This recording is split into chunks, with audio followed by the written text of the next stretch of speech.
Have you ever heard whispers of a creature born from the dark, churning waters of the Black Sea, being woven into the very fabric of the ancient coastal settlements of Pontus? Today, we journey back in time, to the rocky shores and stone dwellings of a forgotten era, to uncover the haunting tale of the Pontian Lamia.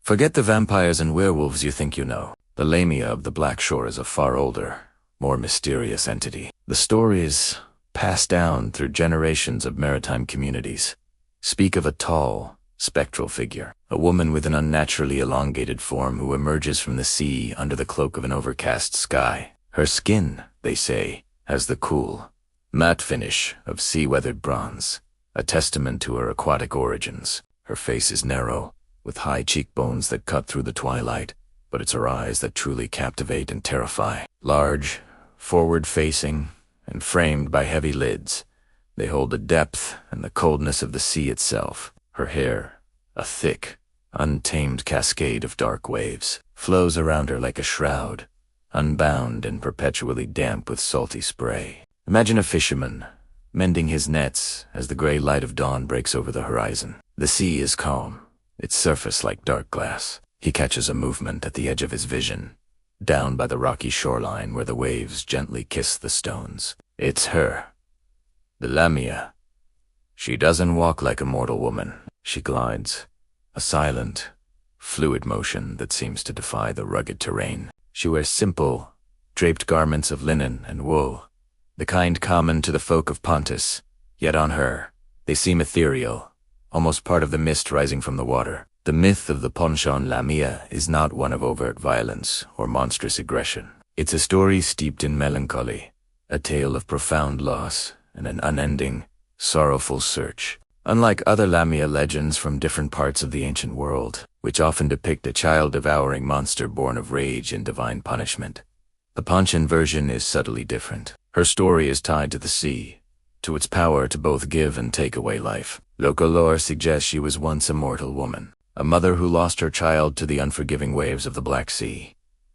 Consumed by a grief so absolute it transcended death, her spirit became bound to the shoreline, forever searching for the one she lost. Her elongated form is said to represent her spirit, stretched and distorted by endless reaching, her sorrow physically manifesting in her very being. She isn't a predator in the traditional sense. She is a specter of grief, a haunting reminder of the sea's unpredictable nature. When she appears, it's not to attack, but to watch. Sailors and villagers would speak of seeing her standing motionless among the rocks for hours, her gaze fixed on the endless expanse of water. Sometimes, she would be seen near homes where a newborn slept, drawn by the sounds of a life she could no longer have. The fear she inspired wasn't of being physically harmed, but of being touched by her profound sadness. It was said that to meet a gaze was to feel a fraction of her eternal sorrow, a chilling, soul-deep despair that could cling to a person for days, like the damp sea air. Her presence was considered a somber omen. If the Lamia was seen lingering near the shore, it was a sign that the sea was restless and might soon claim another victim. She was a personification of the community's collective anxiety, their deep-seated respect and fear of the vast body of water that provided their livelihood, but could also bring unimaginable heartbreak. She represented the precarious balance of life and death on the coast. The Lamia's connection to children is a key, yet poignant, part of her myth. She doesn't steal them out of malice. Instead, she is drawn to their innocence, perhaps seeing in them a reflection of her own lost child. Ancient Pontian mothers would take special precautions. Charms made of sea-smoothed stones and specific herbs would be placed near a baby's cradle. A lullaby might contain a subtle warning, a gentle plea for the Lamia to pass by their home and continue her sorrowful journey elsewhere. They didn't curse her, they pitied her. They understood her pain because it was a pain every parent in that coastal community feared. This myth also served a practical purpose. It was a cautionary tale that reinforced the dangers of the sea. The image of the Lamia, forever trapped by the waves, was a powerful reminder for children not to wander too close to the water's edge, and for fishermen to respect the changing moods of the Black Sea. She was woven into their daily lives, a silent, watchful guardian at the boundary between the known world of their village and the mysterious, untamable world of the deep. Unlike other monsters of mythology, the Pontian Lamia has no grand weakness, no hero destined to defeat her. There is no epic battle to be won.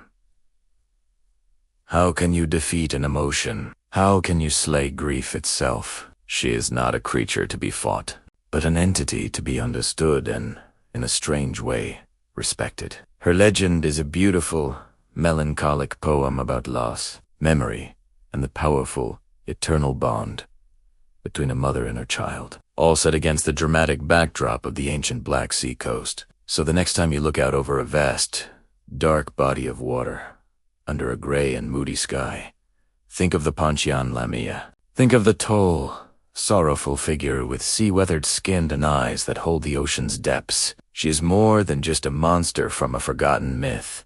She is a timeless symbol of love, loss, and the enduring power of a mother's grief, forever searching along the shores of memory. What do you think of this unique and sorrowful version of the Lamia myth? Let me know your thoughts in the comments below. And if you enjoy exploring the forgotten corners of mythology and folklore, make sure to subscribe and hit that notification bell so you don't miss our next journey into the past. Thanks for watching.